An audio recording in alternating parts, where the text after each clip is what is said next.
செங்கல்பட்டு நகரின் முக்கியமான லொகேஷனில் பிளாட் விற்பனைக்கு. இது தர்ஷன் அம்மையப்பன் நகர், செங்கல்பட்டு. செங்கல்பட்டு ரயில் நிலையத்திலிருந்து வெறும் 3 நிமிட தூரத்தில் அமைந்துள்ள இந்த பிளாட் செங்கல்பட்டு பாலத்திலிருந்து சுமார் 150 மீட்டர் தொலைவில் உள்ளது.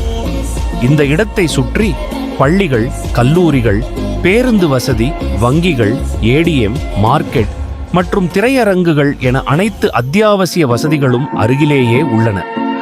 மேலும் பதிவு அலுவலகம் மற்றும் நீதிமன்றம் போன்ற முக்கிய இடங்களும் அருகில் இருப்பதால் இந்த லொகேஷன் மிகவும் வசதியானது. சொந்த வீடு கட்ட விரும்புபவர்களுக்கும் எதிர்காலத்திற்காக முதலீடு செய்ய விரும்புபவர்களுக்கும் இது ஒரு சிறந்த வாய்ப்பு. செங்கல்பட்டு நகரின் வளர்ச்சியை கருத்தில் கொண்டு நல்ல லொகேஷனில் பிளாட் வாங்க நினைப்பவர்கள் இந்த வாய்ப்பை தவறவிடாதீர்கள். மேலும் விவரங்களுக்கு இப்போதே தொடர்பு கொள்ளுங்கள்.